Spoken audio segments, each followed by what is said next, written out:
Bravo, got a roll program. Stand by for mode 1, Charlie. Roger, Tower. Launch sequence engaged. We are go.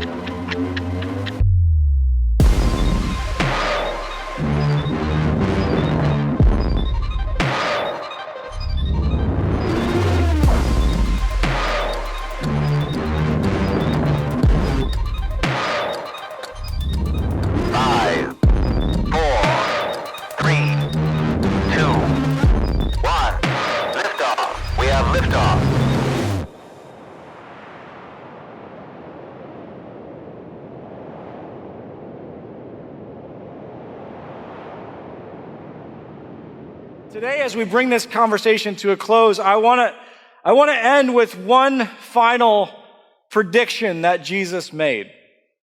And I want to end with what I believe is one final way that Jesus has once again shown us that he is faithful.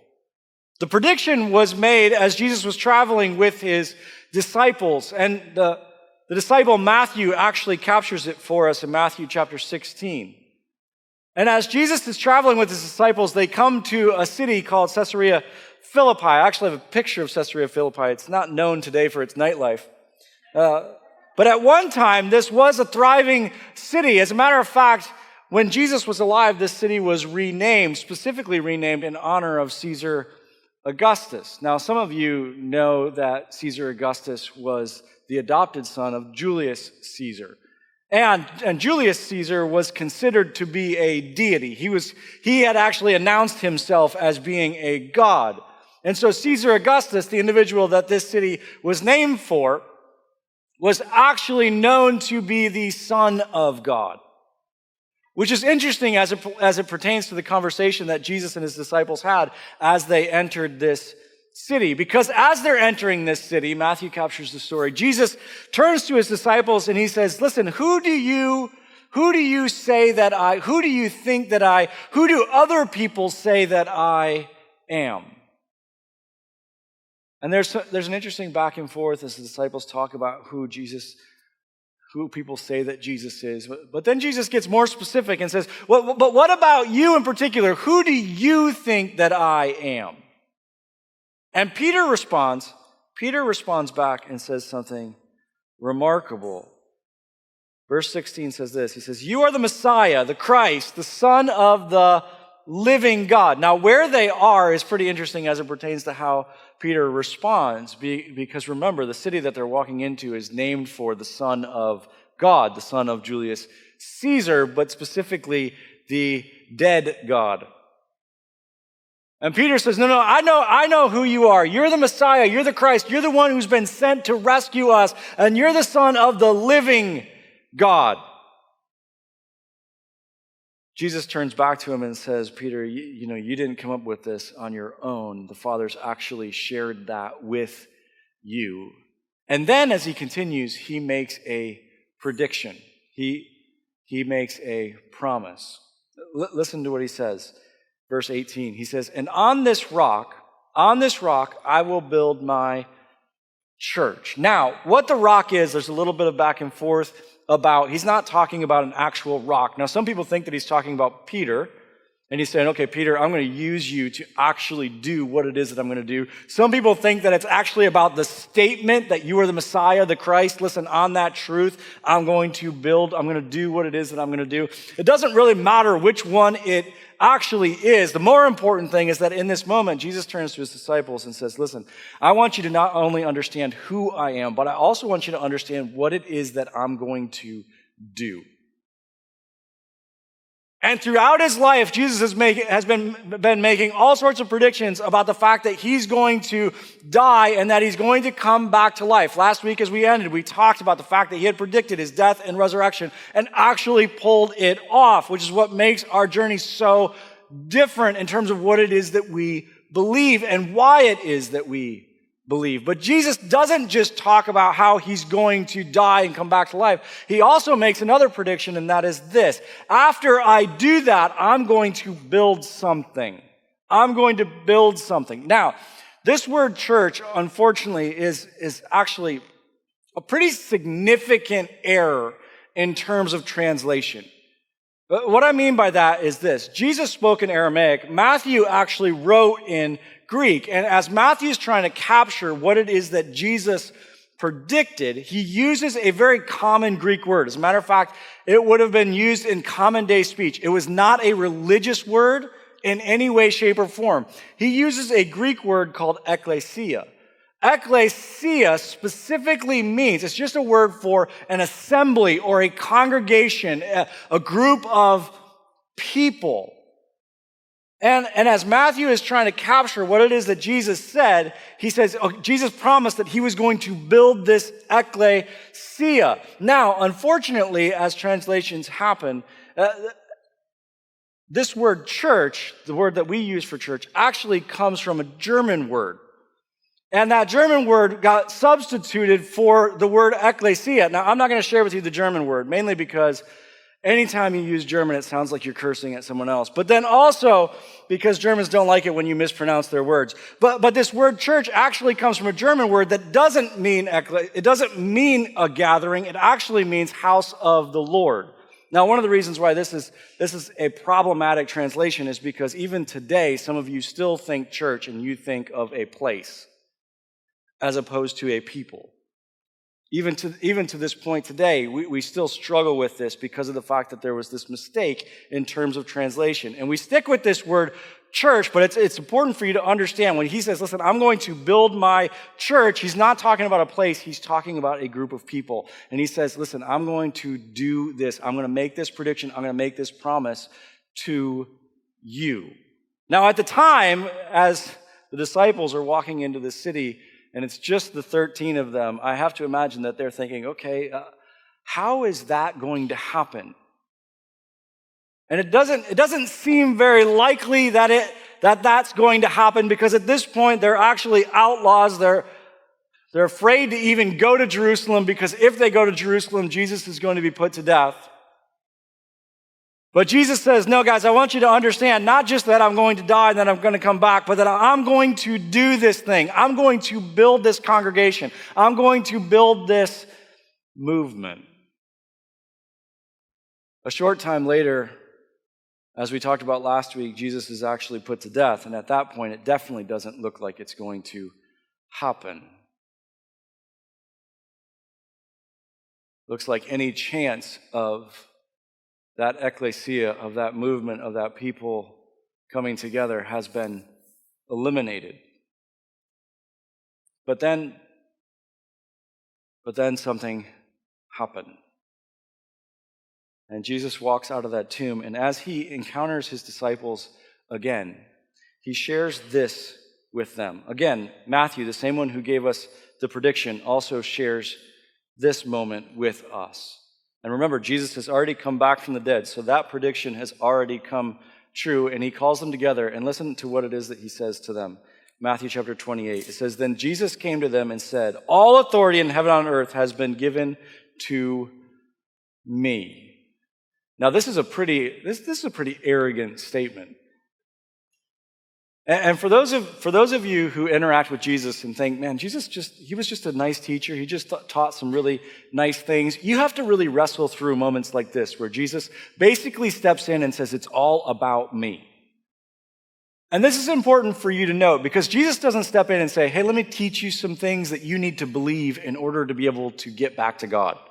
Jesus doesn't do that. Jesus doesn't say, I can teach you how to get back to God. No, Jesus says, I can actually lead you back to God. I'm the way back. He specifically says, I'm the way, the truth, and the life. No one gets to the Father except through me. And there are these moments where he steps in and says, no, it's all about me. I have all of the authority has been given to me, which is one of two things, either a phenomenally arrogant statement or it's true. Now, for those who are gathered in this moment, they have no problem accepting this. You know why they have no problem accepting this? Because they saw him crucified and now he's talking.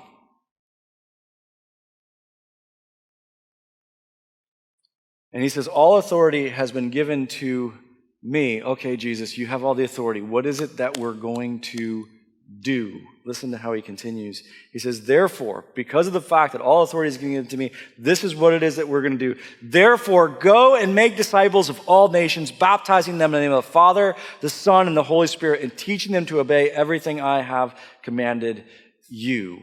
Listen, guys, I told you I was going to die. I told you I was going to come back.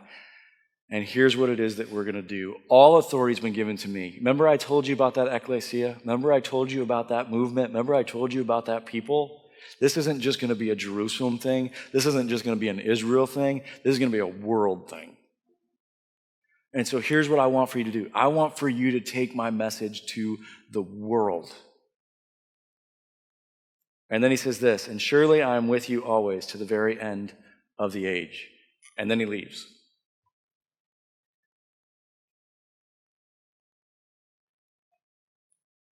I'm going to die. I'm going to come back to life. Okay, Jesus, what are we going to do with that? You are going to take this to the world. That prediction that I made, that promise that I told you about that ecclesia, that gathering, that movement, now you're going to take this to the world. And at first, as we talked about last week, these individuals who at one time were running for their life, at first they take it to the city of Jerusalem. And we talked last week about their message inside of Jerusalem and the fact that they step in and say, you killed him, God raised him, we've seen him, now say you're sorry.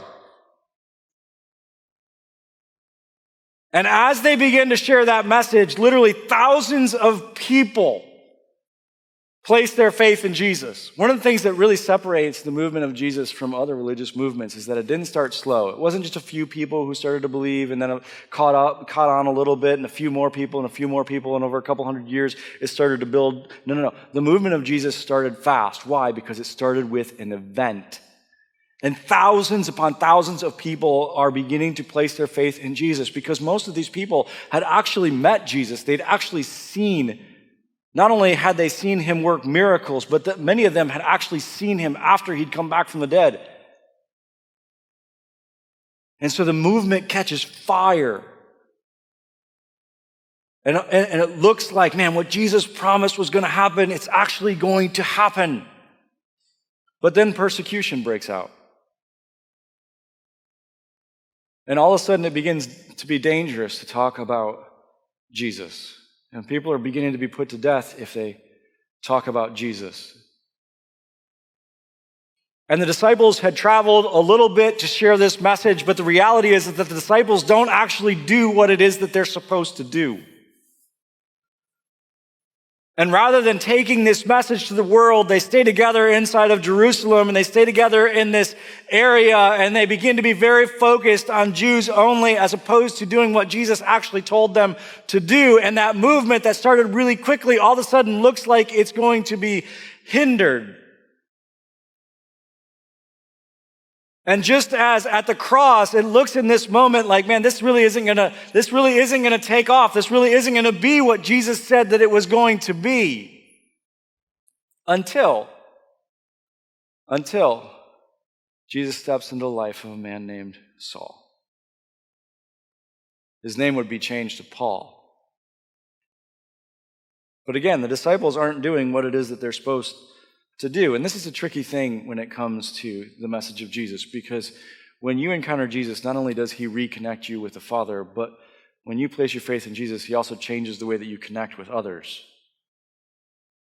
And I hear this all the time inside of our church family, and people will say, man, I've never experienced community like I have when I stepped into Hoboken Grace and the relationships that I've built. Because when you're on a spiritual journey together, it's remarkably powerful.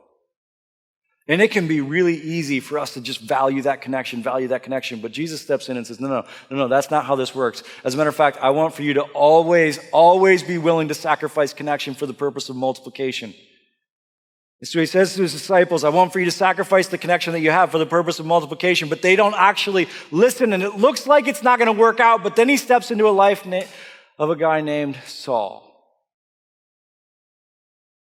And I love the story of Paul because, as we talked about a couple weeks ago, God decides to use someone who not only communicates the message of grace, but who literally embodies it. Because this is the very person This is the very person who was killing Christians. This is the one that everyone was afraid of. As a matter of fact, when Paul first becomes a believer, God sends someone to go speak to him, and the person is afraid to go because he actually thinks that Paul is faking being a believer so that he can find out who is a believer so that he can have them all put to death. And God says, okay, no. I'm going to use the one. I'm going to use the one who hates me the most. So that not only will he communicate the message of grace, but he will literally be the perfect illustration of it. And so he steps into Paul's life, and Paul begins to move throughout the entire Roman Empire. And he begins to plant all these little gatherings, all these little ecclesias. And in city after city, this movement begins to catch fire. It begins to spread not just through Jerusalem, not just through the surrounding area, but it begins to spread through the entire known world. To the point where it not only catches the attention of religious leaders, it catches the attention of the emperor himself. For 30 years, Paul takes this message through the Roman Empire. Until finally, in his early 60s, he's put into prison in Rome. The first time that he's put into prison, they actually let him out. The second time, Nero's in charge. And one morning, they come for Paul. They came for him. They let him down the Roman Forum. Some of you know what I'm talking about. You've seen it before. It looks like this today. You've been there. And they let him out of the city to be executed. A short time later, Peter would be crucified upside down in Rome as well. And I've heard people talk about when Paul was executed, and I've heard them ask, can you imagine what it would be like for Paul to see Rome today? Because at the point where Paul is put to death, Nero himself had basically declared war on the movement of Jesus.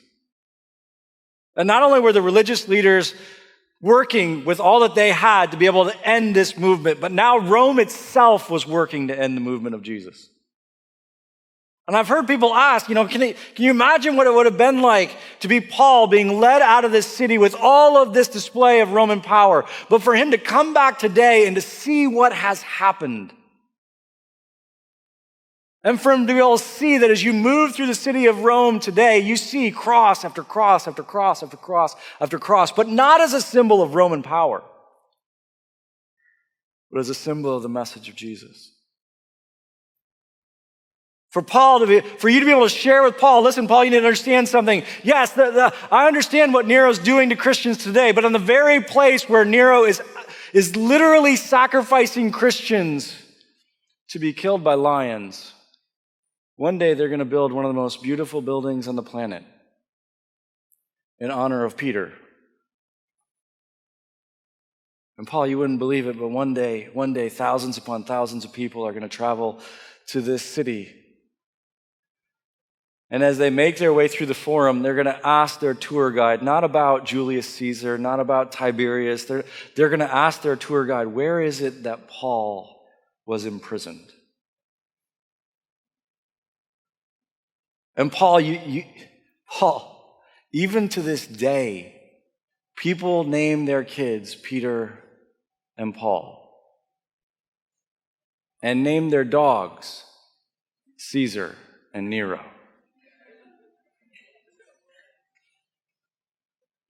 Paul, and the way that I've heard it is this. They say, can you imagine what it would be like for Paul to see it today? Can you imagine how surprised he would be? But here's the thing. I don't think for 1 second that Paul would be surprised. And here's why I say that. Because Paul knew that when Jesus makes a promise, he keeps it. Paul knew that when Jesus makes a prediction, he follows through. And I think if Paul would see what's happened, I think that Paul would say, I didn't know how it would happen, but I did know it would happen. I didn't know how it would work out, but I did know that it would work out. Why? Because Jesus said it would.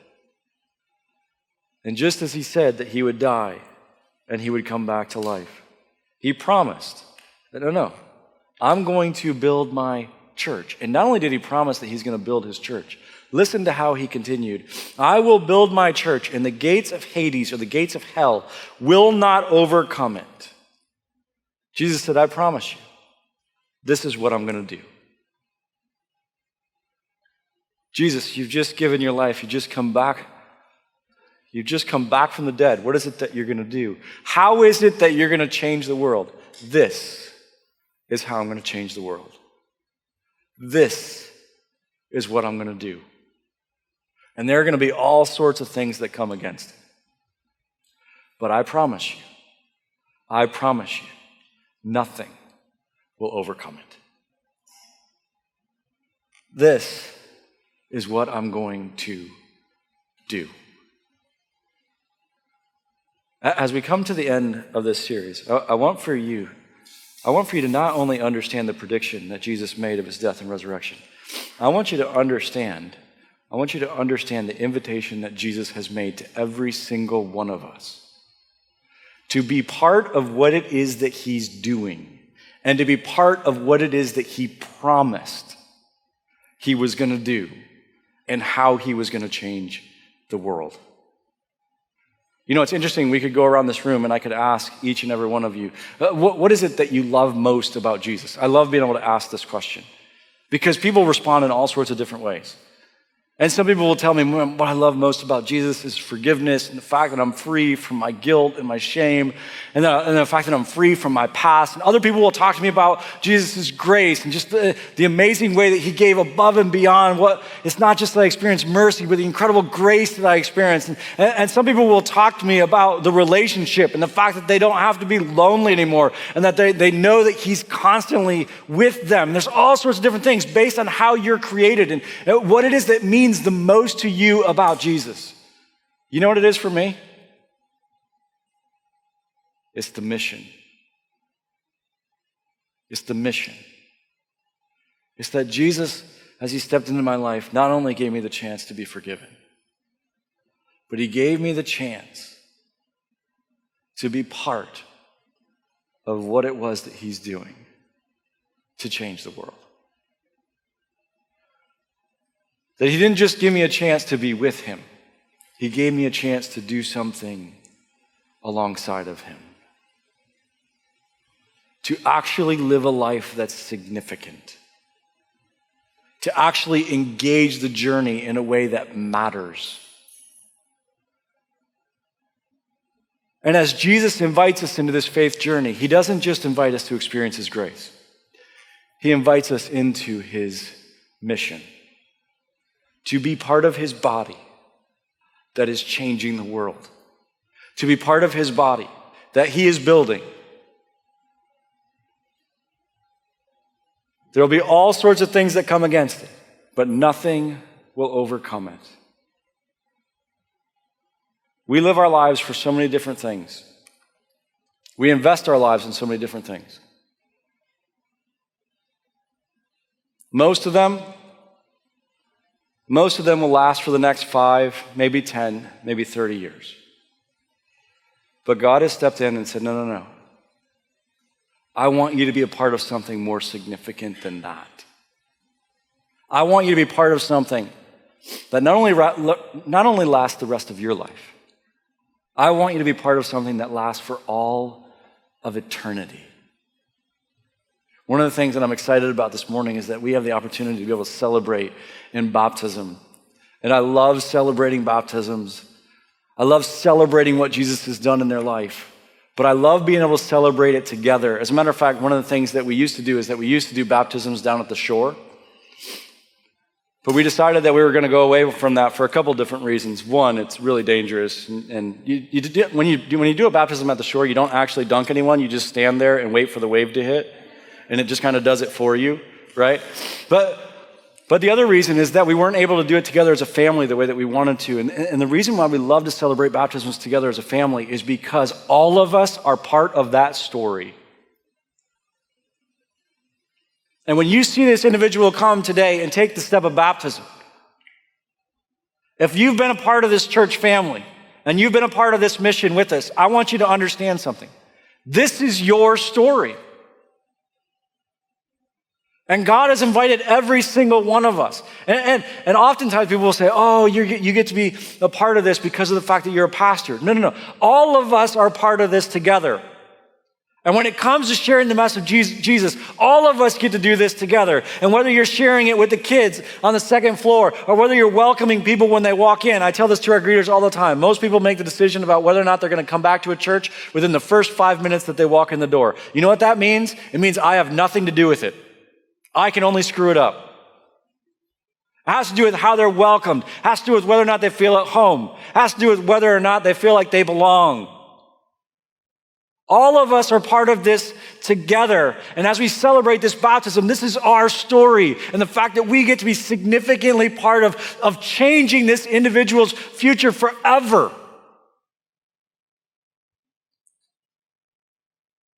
Jesus says, no. This is what I'm going to do. And I want to invite you to be part of it. I want to invite you to be my body that takes my message to the world. And as we bring this conversation to a close, I want to make that invitation to you. To not just be impacted by his church, but to be his church. Many of you are here and you've been impacted by his church, but you haven't yet decided to be his church, to be part of how he wants to change the world. What's your next step? What's your next step? For some of you, your next step as we come to the end of this conversation is just to continue to pursue him, to figure out what this is about. You're at the beginning of your journey and you're not sure yet whether or not you can trust him. Your next step is to commit that, no, I'm going to continue on this journey. I'm going to continue to explore who he is and whether or not I can trust him. For others of you, you've actually come to the point where it's time for you to trust him. For you to say, no, I'm done trying to fix the mess myself. I trust you. For others of you, over the past few weeks, you've actually taken that step. You've trusted him for the first time. And your next step is the step of baptism. I want to invite you to do that today. As a matter of fact, Anthony is right back there by the back doors. He'll be out in the hallway. As we move forward, we're completely prepared for you to be able to take that step today. To not hesitate. To decide, no. Not only do I trust him, but I'm going to follow him. And I want to go public with who it is that I follow. As we move through the rest of the service, at any point, you can go back and talk with him about baptism and what that's about and how you can take that step today. For others of you, it's the step of deciding, no, I don't want to just be impacted by his church. I want to be his church. And whether that's you deciding to get into a dinner group or whether that's you deciding, no, I want to jump onto an impact team. I want my time and my talents and my treasures to be used by him to be able to continue what it is that he promised that he would do and what it is that he has been faithful to do the entire time. What's your next step on this faith journey? Will you trust